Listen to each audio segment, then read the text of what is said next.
मध्ये आपल्याला पुढं नेण्यासाठी. आणि महाराष्ट्रामध्ये कसं आहे की बरेचसे स्पोर्ट्स आपण खेळतो की आम्हाला हे फक्त एक नोकरी म्हणून पाहिजे है ना.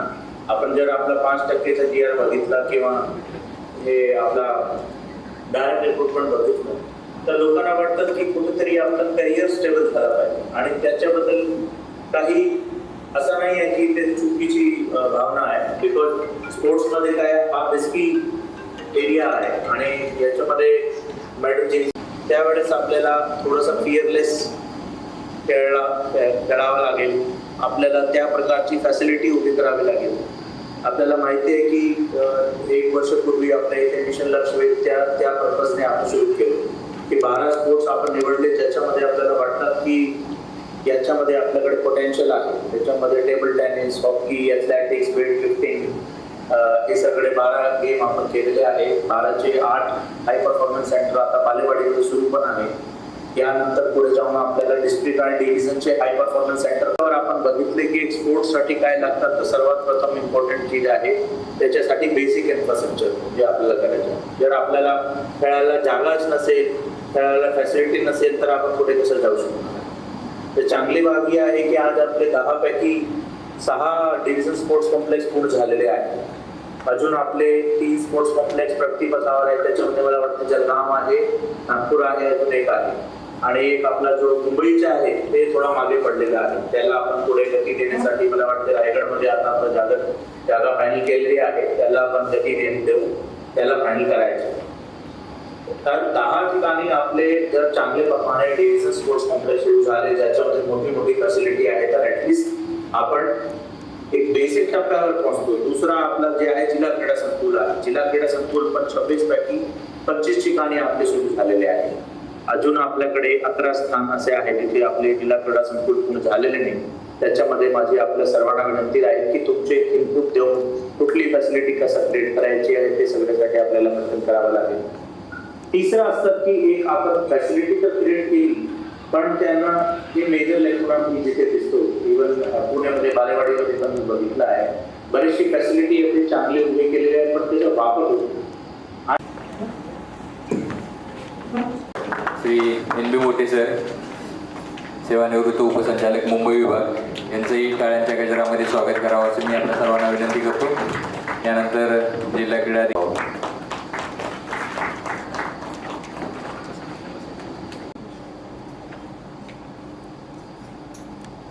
आपले सर्व अधिकारी, क्रीडा मार्गदर्शक तसेच 2012च्या बॅचचे पण क्रीडा अधिकारी, तालुका क्रीडा अधिकारी व सर्व जिल्हा क्रीडा अधिकारी या कार्यक्रमाचे प्रमुख पाहुणे महाराष्ट्र शासनाचे त्यावेळेला सायली मॅडम आमच्या जेणच्या संघामधून खेळल्या. आमची मानसी होती जे जेणच्या संघामधून ते 2-3 लेडीज घेऊन आम्ही आमचा मुंबई विभागाचा संघ पूर्ण करू शकलो. हे सांगायचं हे आहे की आपल्या विभागामध्ये पहिल्यापासूनच या ठिकाणी जे अधिकारी किंवा मॅनपॉवर असेल ती कमी आहे. आज या निमित्तानं जवळपास महाराष्ट्रभराची जर एकूण संख्या असेल तर 650 म्हणजे अधिकारी कर्मचारी आज आपल्या विभागामध्ये दिसतात. जे एका तहसील कार्यालयाची संख्या असते, एका तालुक्याच्या तहसील ऑफिसची एवढी संख्या असते.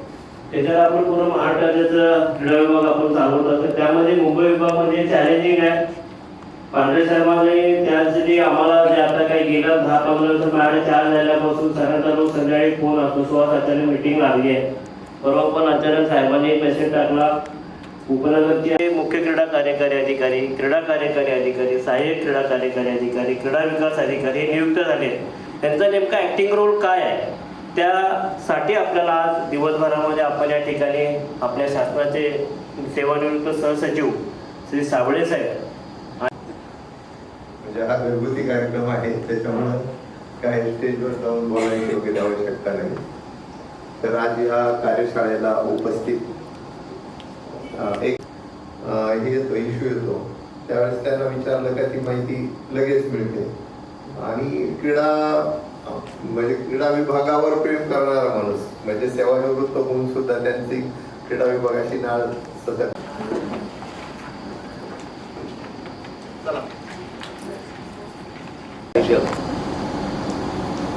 विभागाचे प्रभारी उपसंचालक सुभाष सर आणि व्यासपीठावर असणारे सर्व जिल्हा क्रीडाधिकारी आणि या ठिकाणी उपस्थित असलेले तुम्ही सर्व प्रशिक्षणातले अधिकारी,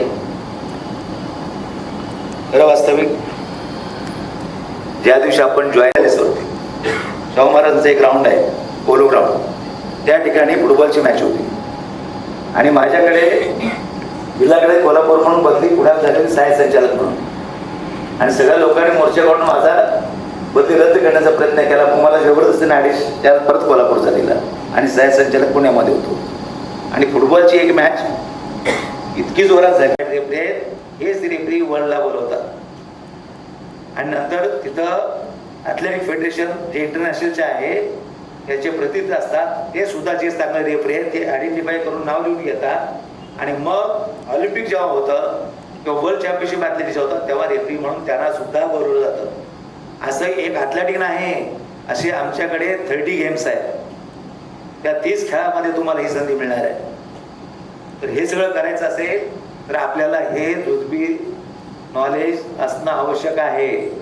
आणि जर तुम्हाला माहिती असेल तर तुम्ही छोट्याशा गोष्टीवरून मोठ्या गोष्टीपर्यंत पोहोचू शकता. आज मी तुम्हाला काय सांगितलं, वर्ल्ड मधला मी भारतातला पहिला माणूस आहे गेल्या 50 वर्षामध्ये कोणीच इंटरनॅशनल स्कूल स्पोर्ट्स मूल्य उपलब्ध करून दिलेले आहेत. मी उपसंचालक कार्यालयाच्या वतीने आणि आपल्या सर्वांच्या वतीने मी त्यांचे हार्दिक आभार व्यक्त करतो. आपल्या या शासकीय उपक्रमाला आपली शाळा नेहमीच प्राधान्य देत असते. आपल्या मुंबई शहराच्या बऱ्याचशा स्पर्धा सुद्धा या ठिकाणी या शाळेच्या मैदानामध्ये हॉलमध्ये पार पडत असतात. त्यांचं नेहमीच आपल्याला सहकार्य राहत असतं आणि या सहकार्याच्या साठी उपसंचालक कार्यालय ते एवढं जर तुम्ही इन्फ्रास्ट्रक्चर बघितलं शाळेमध्ये, हे ग्राउंड फक्त एक छोटा भाग आहे, पण आमचं खूप प्रत्येक मुलाला सिनियर KG पासून लक्ष द्या. निवाणसूर जिल्हा क्रीडा अधिकारी मुंबई शहर. सुहास वरमाले, जिल्हा क्रीडा अधिकारी पालघर, प्रभारी उपसंचालक मुंबई विभाग. सुवर्णा वाटके, जिल्हा क्रीडा अधिकारी ठाणे, जिल्हा क्रीडा अधिकारी कार्यालय ठाणे. सायली जाधव, जिल्हा क्रीडा अधिकारी मुंबई उत्तर. प्रकाश वाघ, तालुका क्रीडा अधिकारी पेन, प्रभारी जिल्हा क्रीडा अधिकारी निर्णक, मुख्य क्रीडा कार्यकारी अधिकारी जिल्हा पालघर. अभिजित अंकुश गुरव, जिल्हा क्रीडा अधिकारी मुंबई उपनगर येथे कार्यरत आहे. एशियन मेडलिस्ट आणि पॉवर लिफ्टिंग खेळाडू. धर्माई, तालुका क्रीडा अधिकारी अंधेरी, इंटरनॅशनल पॅरा बॅडमिंटन. नमस्कार, मी सिद्धार्थ वाघमारे, क्रीडा अधिकारी मूळ आस्थापना मुंबई शहर आणि सेवा वर्ग ठाणे. मी 12 वर्ष क्रीडा शिक्षक म्हणून कार्यरत होतो मुंबई विभागातच. धन्यवाद. क्रीडा कार्यकारी अधिकारी आणि मी इंटरनॅशनल प्लेयर आहे आणि शिवछत्रपती पुरस्कार विजेता. मी अक्षय द्वारा कनिष्ठ लिपिक म्हणून उपसंचालक कार्यालयात हे झालेलो, पण आता सेवा वर्ग आहे मुंबई शहरामध्ये आणि UPSC. धर्मेंद्र जाधव, क्रीडा कार्यकारी अधिकारी, power lifter, international power lifter आणि शिवछत्रपती क्रीडा पुरस्कार. नमस्कार, मी प्रसाद कर्डिले, उपसंचालक कार्यालय मुंबई विभाग मुंबई. 10 वर्ष मी सिनियर कॉलेजला as a sports physical director म्हणून काम यापूर्वी केलं होतं. मागील 2 वर्षापासून मुंबईमध्ये कार्यरत आहे. धन्यवाद. मी देवदास पाटील, सहाय्यक क्रीडा विकास अधिकारी, जिल्हा क्रीडा कार्यालय रायगड येथे. मी कायकिंग कॅनोइंग आणि रोईंग या दोन्ही विशिष्ट गेममध्ये आंतरराष्ट्रीय स्तरावर खेळलो आहे. धन्यवाद. नमस्कार, मी संदीप पल्लर गुरव, सहाय्यक क्रीडा विकास अधिकारी, हे व्हीलचेअर तळोबाजी, शिवछत्रपती पुरस्कार विजेता. धन्यवाद. नमस्कार, माझं नाव अनिल भाऊसाहेब उगे, जिल्हा क्रीडा अधिकारी कार्यालय मुंबई शहर येथे कार्यरत. धन्यवाद.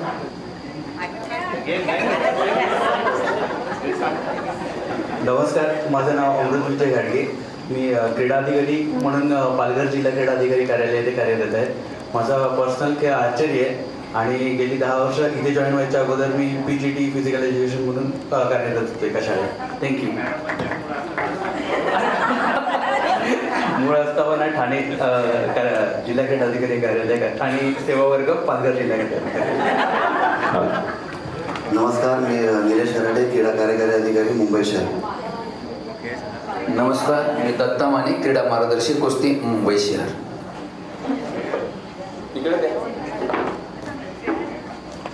लिफ्टर आहे व शिवछत्रपती पुरस्कार विजेते सुद्धा आहे. धन्यवाद. नमस्कार, मी प्रीती आनंद पेमघरे, क्रीडा कार्यकारी आहे, क्रीडा कार्यकारी अधिकारी मुंबई उपनगराचे आहे, आंतरराष्ट्रीय पॉवर लिफ्टर आहे. सोनाली निलेश हेराटे, क्रीडा कार्यकारी अधिकारी मुंबई शहर. पॉवर लिफ्टिंग या खेळातून 3 वेळा इंटरनॅशनल केलेली खेळाडू आहे. नमस्कार, मी समृद्धी सुनील देवळकर, क्रीडा कार्यकारी अधिकारी, जिल्हा क्रीडा अधिकारी कार्यालय मुंबई शहरामध्ये आहे आणि मी इंटरनॅशनल पॉवर लिफ्टर आहे. नमस्कार, माझं नाव नेहा मिलिंद साप्ते आहे. मी एक इंटरनॅशनल रायफल शूटर आहे आणि त्याचबरोबर आता क्रीडा अधिकारी म्हणून जिल्हा क्रीडा अधिकारी कार्यालय मुंबई शहर इथे कार्यरत आहे. थँक्यू. नमस्कार, मी मनीषा नामदेव गारगोटे, राज्य क्रीडा मार्गदर्शक मुंबई उपनगर.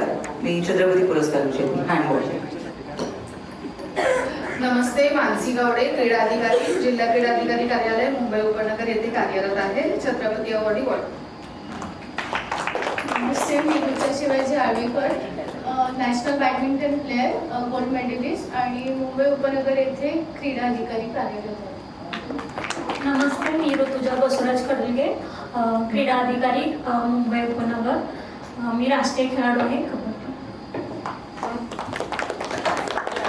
नमस्कार, मी तृप्ती अनिल तिवारी, क्रीडा मार्गदर्शक, जिल्हा क्रीडा अधिकारी कार्यालय रायगड येथे कार्यरत आहे. जिम्नॅस्टिक खेळत.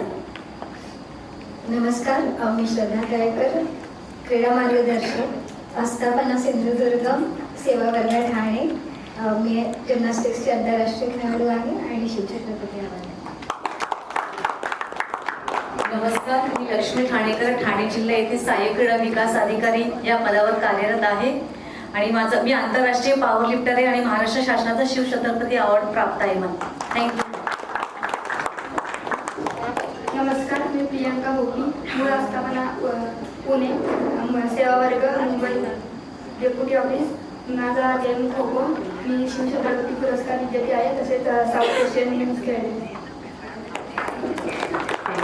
नमस्कार, मी सुचिता सुधीर तेंडुलकर, मी क्रीडा कार्यकारी अधिकारी, जिल्हा क्रीडा अधिकारी कार्यालय ठाणे येथे कार्यरत आहे आणि मी आंतरराष्ट्रीय पॉवर लिफ्टर आहे.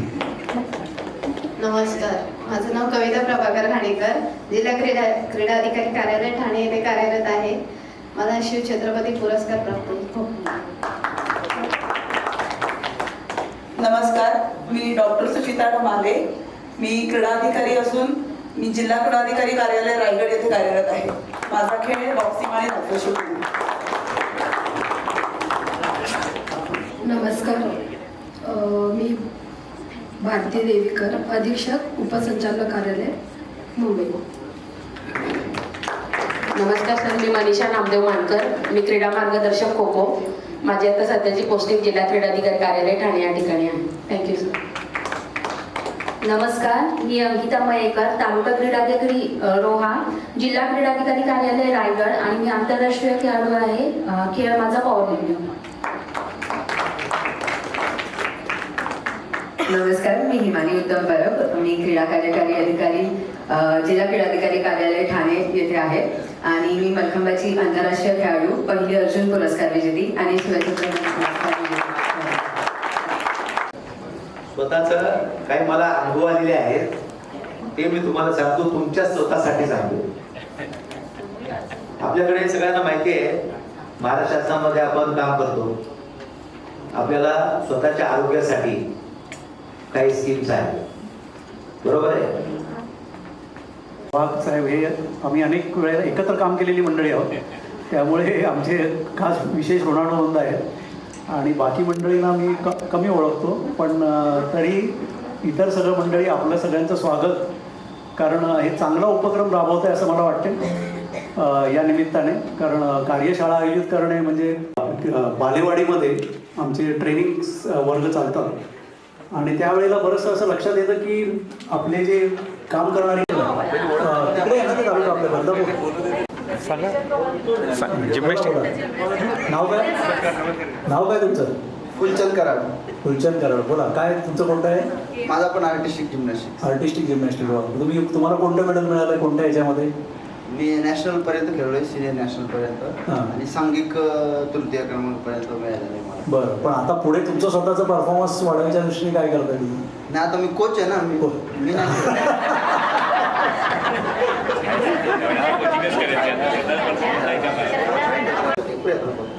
काय तुमचं स्वतःचं पण करू शकता ना तुम्ही? कसं काय? का आता सोडून दिलं? हा, आता सोडून दिलं. कोचिंग करता ते सांगा ना. कोचिंग कोचिंग मध्ये सगळा वेळ जातो, परत मग कार्यालयात हे सगळं. तुमचं कोचिंग जे कसं काय, सकाळी लवकर असतं काय? सकाळी लवकर कोचिंग सुरू होतं? हो, सकाळी दोन्ही टाइम असते सर. मॉर्निंगचं सेशन असतं 7:30 ते 8, 8:30, 9 पर्यंत, म्हणजे 2-2.5 तासाचं मॉर्निंगचं, आणि परत इव्हिनिंगचं 4 नंतर 6:30 पर्यंत. Okay okay. आणि कुठे आहे तुमचं? ते वडाळ्याला आहे. वडाळ्याला. इथेच मुंबईतच आहे? हां. मग आहेत का मुलं तुम्हाला आता तुमचे जे कोचिंग देतात ते गुणवंत खेळाडू आहेत का तुमचे? आहेत. आता सध्यात मला 2 वर्ष झाले ना, त्याला बेसिक पासून सुरू करायला थोडासा वेळ लागतो. ठीक आहे ठीक आहे. म्हणजे मिनिमम 4-5 वर्ष तरी मिनिमम एखाद्या खेळाडूला नॅशनल लेवल पर्यंत म्हणा किंवा स्टेट मेडल पर्यंत पोहोचण्यासाठी आमच्या खेळात तरी लागतो. ओके. कारण ते बेसिक पासून पण वयोमानानुसार नंतर ते हालचाली कमी होतील ना, काय कसं काय? हा, मग छोटेच मुलं घेतो ना, 10 वर्षाच्या आतलीच मुलं शक्यता असतात. आणि त्यानंतर त्यांचं तसं 15 वर्षापर्यंत एक्सपोर्ट होतील. हां, म्हणजे पीकला असतं 15, 16, 17 ते पीकला त्यांचं, म्हणजे ते शरीर तेवढं कार्यरत होतं, लवचिक जास्त असतं. मग ते 20च्या वयानंतर मग तेवढं राहत नाही. शक्यतो खेळाडू 20च्या आतलेच असतात. असं आता आपण बघतो ना सगळेजण की ऑलिम्पिक किंवा काय हे जे जिम्नॅस्टिक आहे, विशेषतः आपण चायना किंवा इतर जे देश बघतो, कसलं किती म्हणजे ॲव्हरेज वय सर 17. छत्रपती पुरस्कार विजेते आहे 19 मध्ये खेळलाय खो खो मध्ये. अरे सांगा ना, खेळाविषयी सध्या कुठे काम करताय? आता जिल्हा क्रीडाधिकारी ठाणे. हो. काय नाव तुमचं? कविता राणेकर. Okay okay. आणि तुमची स्वतःची प्रॅक्टिस चालू आहे का? हा, म्हणजे एक टाइम चालू आहे सकाळची. आणि मुलं किती आहेत? तुम्ही किती लोकांना प्रशिक्षण देता सध्या? प्रशिक्षण ती स्वतः खेळते, स्वतःच खेळते. तुमच्याकडे किती आहेत तरी पण या खेळाची मुलं किती आहेत जिल्ह्यात? ग्राउंडवर 15-20 जणी आहेत. 15-20. आता तुम्ही जिल्हा क्रीडाधिकारी आहात म्हणजे तुम्ही ऍडमिनिस्ट्रेटिव्ह वर्ककडे तुमचं हे झालं जास्त. बरोबर. क्लर्क म्हणून आहे जिल्हा क्रीडाधिकारी कार्यालय. क्लर्क म्हणून काम आहे. तुमचं प्रशासनामध्ये तुमचं हे केलं, कारण तुम्हाला त्या जे काही सांगतील ती कामं करायला पाहिजे, म्हणजे प्रशासनाचा अनुभव. मग तुम्हाला आता हे जे काही आपण बघितलं ते माहिती होतं का?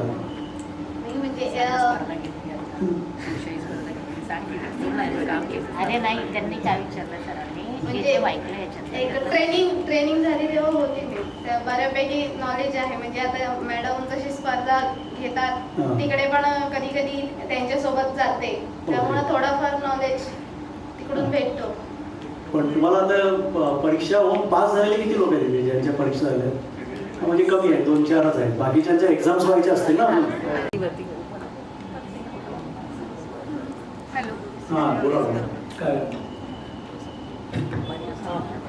काय नाव तुमचं सांगा? माझं नाव मानसी रवींद्र गावडे. मी स्विमिंग या खेळामध्ये नॅशनल खेळलेली आहे, आणि माझा मेन गेम वॉटर पोलो आहे, ज्याच्यामध्ये मी इंटरनॅशनल खेळलेली आहे, आणि छत्रपती अवॉर्ड येत आहे. आता सर मी मुंबई उपनगर कार्यालयामध्ये क्रीडाधिकारी म्हणून म्हटलं काय काय जेव्हा मला प्रश्न पडला, पण म्हटलं त्याला बेसिकच गोष्टी आपण तुम्हाला सांगाव्यात, आणि प्लस तुम्हाला माहिती व्हावं की आपलं विभाग काय करतं. आणि कारण आपण तुम्ही एका स्विमिंगमध्ये करताय, त्यामुळे तुम्हाला स्विमिंगबद्दल माहिती असेल, पण बाकीच्या गोष्टीचं असावं, माहिती असावी. ज्ञान म्हणण्यापेक्षा नुसती माहिती जरी असेल तरी आपल्याला ते पुढे फायदेशीर ठरतं. तुम्ही कोणाला गाईड करू शकता की बाबा शासन असं असतात त्याच्यात ते मधलं काम करतो किंवा स्पर्धांमध्ये, तर ॲक्च्युली काय ते आम्हाला सांगितलं. कॉम्पिटेटिव्ह स्पर्धात्मक मल्लखांबामध्ये मुलांना 3 प्रकार असतात, पोल मल्लखांब, रोप मल्लखांब आणि टांगटा मल्लखांब. आणि मुलींना रोप मल्लखांब आणि पोल मल्लखांब असे 2च असतात. आणि सो एक जसं जिम्नॅस्टिक्समध्ये असतं की काही प्रकार करायचे असतात, त्याच्यामध्ये पॉईंट्स मिळतात, तसंच मल्लखांबाचं पण पॉईंट सिस्टम्स आहेत. 10 मार्कांपैकी मार्क मिळतात, आणि त्याच्यामध्ये तुम्हाला विविध प्रकार करायचे असतात, एलिमेंट्स असतात, ट्रान्झॅक्शन्स असतात अशा सगळ्याचा एक 90 सेकंदांचा संच करायचा असतो आणि त्यांना मार्क मिळतात.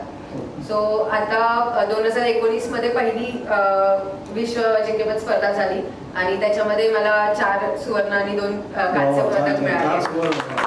आणि 2024 मध्ये दुसरी विश्व मल्लखांब स्पर्धा झाली आणि तिथेही भारतातल्या भरपूर सुवर्ण पदकं आणि पदकं मिळाली आहेत.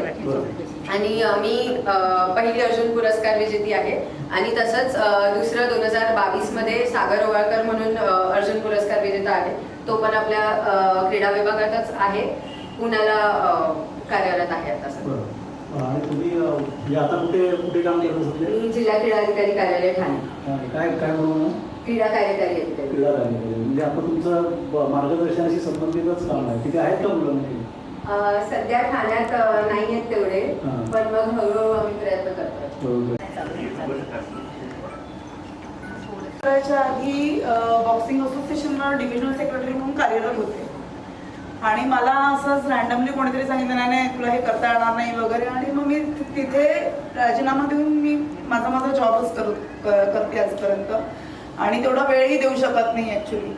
पण खेळाचं जे लायकिंग आहे किंवा त्याच्याशी जी कनेक्टिव्हिटी राहते ती त्या संघटनेवर असून राहते किंवा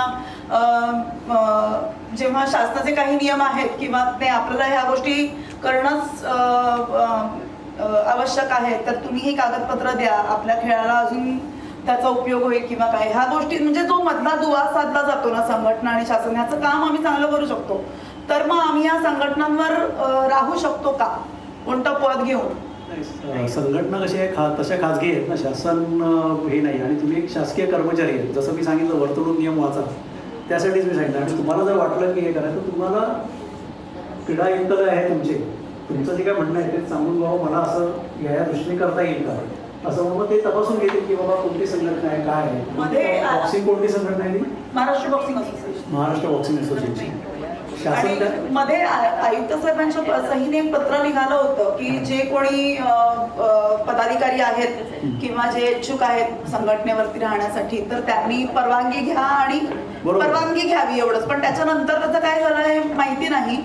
तसंच अजून एक गोष्ट अशी आहे की आता माझं PhD झालेलं आहे, त्या डॉक्टरेट डिग्रीमुळे मला काही शाळांमध्ये किंवा चांगल्या इन्स्टिट्यूटमध्ये की तू इथे सल्लागार म्हणून थांबशील का आमच्यासाठी कन्सल्टेशन किंवा काय, तर तसं आम्ही राहू शकतो का? नाही तसं तुम्हाला म्हणजे मानधन न घेता सुद्धा इफ आय एम इंटरेस्टेड न घेता तुम्ही राहू शकता, पण तुम्ही कोणालाही मदत करू शकता तसं काही नाही. पण एक जेव्हा शासकीय तुम्ही हे म्हणून काम करता की तुम्हाला 100% इथेच द्यावं असं अपेक्षा आहे आणि त्या दृष्टीने शासनाने ते तुम्हाला असं या प्रकारे घेतो. तुम्ही कार्यकारी अधिकारी आहेत का? काय? मी क्रीडा अधिकारी. क्रीडा अधिकारी म्हणून क्रीडा म्हणजे तुम्ही आता पूर्ण शासकीय कर्मचारी झालेले आहे ना, तरी बाकीच्यांना कसं आहे मार्गदर्शन करण्यासाठी. पण तुम्हाला प्रशासकीयमध्ये तुम्ही प्रशासनामध्ये रेग्युलर आलात, तुम्हाला आता प्रशासकीय कामकाज करावं लागतं. त्यामुळे तुम्हाला ह्या अशा ज्या गोष्टी आहेत त्या अवॉइडच करणं जास्त चांगलं आहे. बाबा पूर्णपणे शासनाच्या आणि मदत करता आली तर तुम्ही कुणालाही मदत करू शकता, तो भाग वेग तुम्ही सल्ला देऊ शकता, सांगू शकता. पण ऑपॉर्च्युनिटी आली होती सर की एका शाळेचे काही इंटरव्ह्यूज घ्यायचे होते आणि मग त्या पॅनलमध्ये मला तिथे एक सदस्य म्हणून राहायची म्हणजे राहशील का असं विचारलं होतं. तर मी ते पत्रव्यवहार करा म्हणजे तेवढा वेळ पण नव्हता पत्रव्यवहार करून लगेच मला काही आन्सर मिळण्याची, तर मी त्यांना स्पष्ट नकार दिला होता. नाही तुम्ही करू शकत नाही, तुम्ही बेस्ट म्हणजे मिळालं तर, नाहीतर परवानगी नसेल तर अजिबात करू नका. त्यात ते शासनाच्या पूर्ण धोरणाच्या विरोधात होतं. आणि आपल्याला कसं आहे, आपल्याला पहिलं शासनाचं धोरण प्रोटेक्ट करायचं आहे की मला शासनाच्या विरोधात काही करायचं नाही आणि शासनाच्या ज्या स्कीम्स आहेत त्यानुसारच पुढे हे करायचं. त्यामुळे इंटरेस्ट दोन्ही कॉन्फ्लिक्ट नाही झाले पाहिजे एकमेकाचे, असं हे पहिलं बघायला पाहिजे. आणि तुम्ही तर क्रीडा अधिकारी म्हणून काम करता, तर माझं पण तुम्हाला की तुम्ही बाकी न करता इथेच कॉन्सन्ट्रेट करा. सल्ला तुम्ही कोणालाही देऊ शकता, काही त्याचा प्रॉब्लेम नाही, पण तुमच्या शासकीय कामामध्ये कोणताही परिणाम न हा बोला.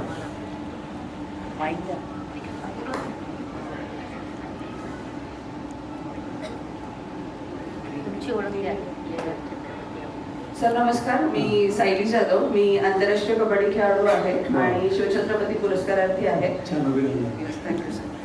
2019ला मी सर तालुका क्रीडा अधिकारी या पदावरती डिपार्टमेंट जॉईन केलं आणि त्यानंतर परीक्षा पास वगैरे जाऊन मग आता 2 महिने झाले मी जिल्हा क्रीडा अधिकारी या पदावर प्रमोशनने मुंबई उपनगर येथे रुजू झाली आहे.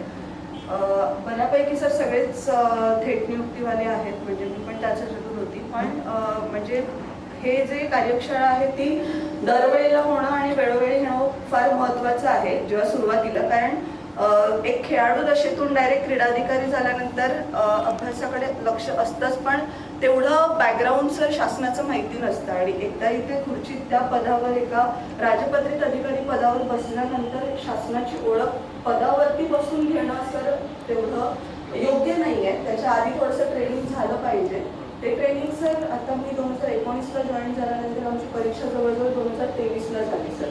2023ला ट्रेनिंग झालं.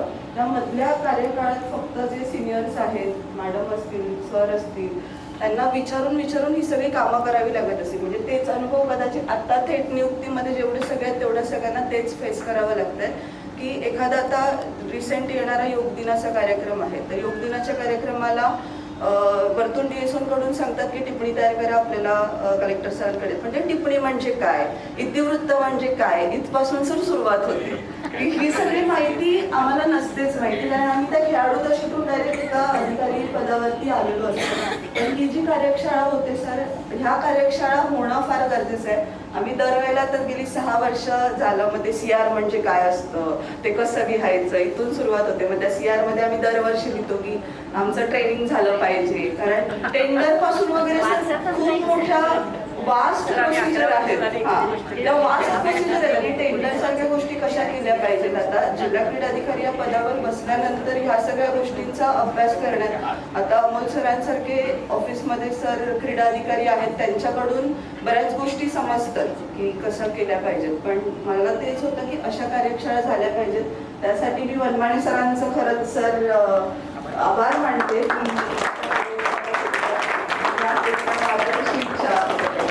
Thank you sir.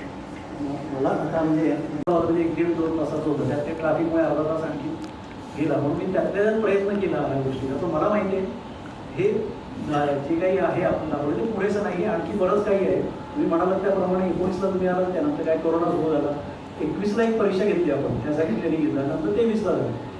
तर मध्यंतरी आम्ही काय करायचं, जसं रिफ्रेशिंग कोर्स घेत होतो. म्हणजे जे काही इच्छुक असतील किंवा ज्यांचं ट्रेनिंग असेल त्यामध्ये पण बऱ्याच जणांना माहीत नव्हतं. ते मोठे साहेब जे होते ना, त्यांनी मी असताना तेव्हा मला सांगितलं होतं.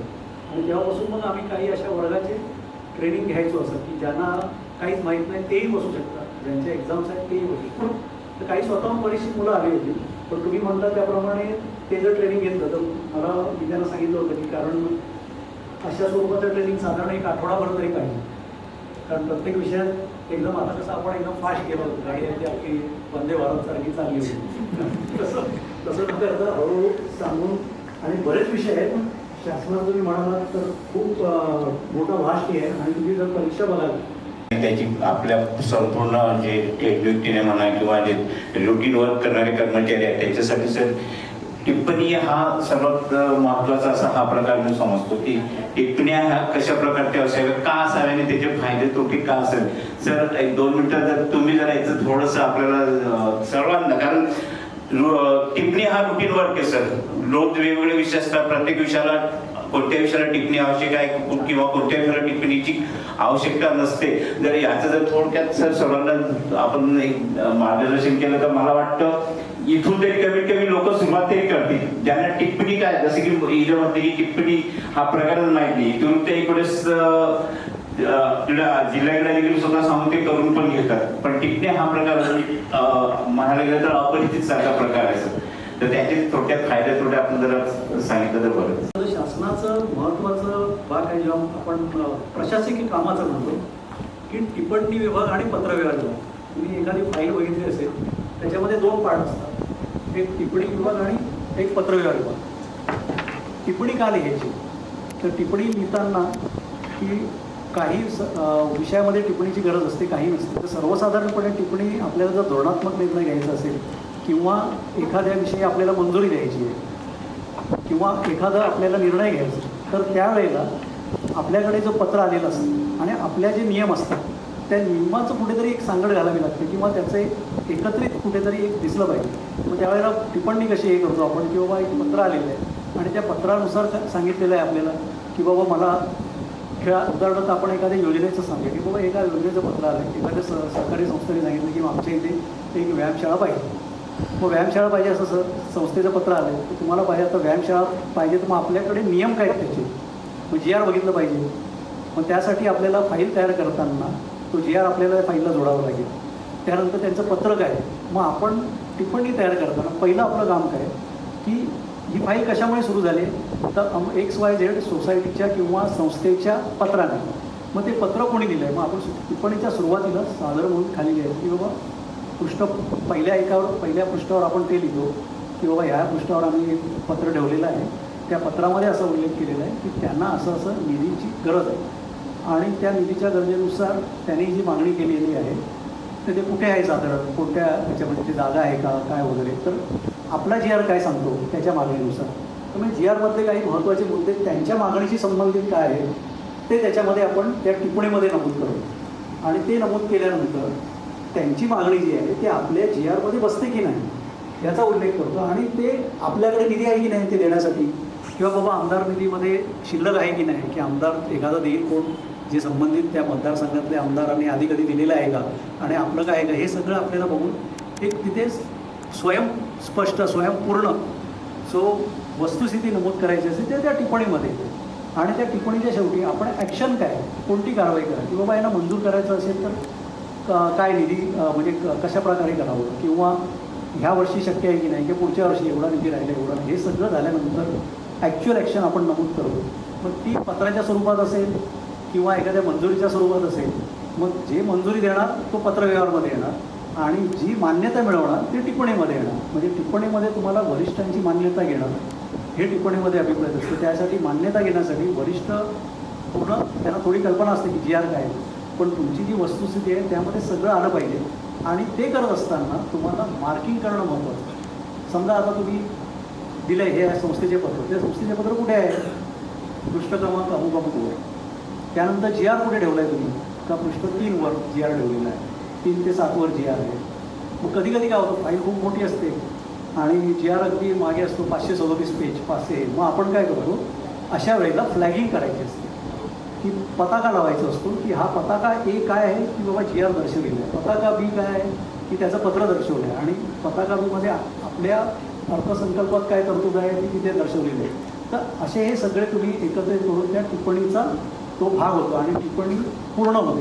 मग परिपूर्ण टिप्पणी तुम्हाला कशी द्यावी लागते, मार्किंग हे महत्त्वाचं आहे. त्यानंतर मग पत्रव्यवहाराचा भाग येतो. मग तुम्ही काय देताय, बघ मंजुरी देतो, तर मंजुरी कोणत्या स्वरूपात आहे, आदेश काढायचे की मंजुरी देताना तुम्हाला निधीचं संबंध असेल तर निधी कशी हे करायची, किंवा एखाद्या क्रीडा स्पर्धा भरवायचे त्यासाठी मंजूर द्यायचे. मग त्यासाठी आवश्यक त्या बाबींची त्यांनी पूर्तता केली आहे का, अटी व शर्ती त्या पूर्ण करतो आहे का.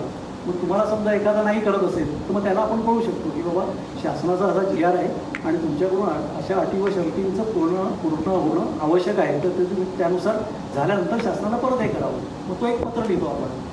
जेव्हा आपण प्रायव्हेट खाजगी व्यक्तीला पत्र लिहितो त्यावेळेला पत्र लिहिताना एका बाजूला आपल्या कार्यालयाचं सगळं वर हे असते, हेडिंग असतं की कुठे कार्यालय काय आहे, त्यानंतर तो कोणती संस्था आहे, संस्थानंतर महोदय वगैरे उल्लेख करण्याचा हे आहे की बाबा असं असं हे आहे, आणि त्यानंतर विषय आपण विषय आधी देतो आणि मग महोदय वगैरे. तर त्यानंतर त्या यांना आपण सांगतो की तुम्हाला असं कळवण्यात येते आहे की वगैरे असं आपण करून तो पत्र आपण पूर्ण करतो. आणि काय जे पत्र असेल आणि शेवटी आपला जो असेल तो लिहून आपल्या पदनाम आणि नाव, शासनामध्ये पदनाम आणि नाव हे दोन्ही द्यायला पाहिजे. काही वेळेला काय होतं, जिल्ह्यामधून पत्र आमच्याकडे यायची नुसता जिल्हा अधिकारी आणि काही सही कळणार कसं, पण शासनाने मध्यंतरी आदेश काढलेले आहेत की तुम्ही पत्रावर पदनाम पण तुमचं द्या, नाव पण द्या आणि मगच तुम्ही ती सही करा. म्हणजे लक्षात येतं की कोण आहे ती व्यक्ती आणि काय प्रस्ताव हे केलेलं आहे. तर ते पत्रव्यवहाराचं एक बेसिक मी गोष्ट सांगितल्या दोन, या बेसिक गोष्टी टिप्पणी आणि पत्रव्यवहाराला गरज आहे. आणि त्यानंतर काही गोष्टी कसं असतं की बाबा तुम्हाला नुसती माहिती मागवायची, वरिष्ठांनी एका पत्रावर दिलं त्याबाबत जिल्ह्याकडून अहवाल मागवा, अमुक जिल्ह्याचे संबंधित आहे आणि उपसंचालकाकडून अहवाल मागवा. मग तुमचं होतोय माझा, म्हणजे माझी वेळ झालेली असं मी म्हणत नाही आहे.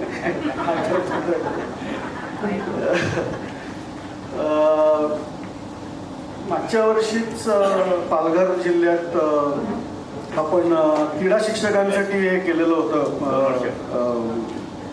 मार्गदर्शन केलेलं होतं. जवळ 150 क्रीडा शिक्षक होते. तर 2 दिवसापूर्वी सुहास सरांचा फोन आला की असं असं हे करायचं आहे. तर मी लगेच बोललो हो. जर मला माहिती असतं की हा दिवस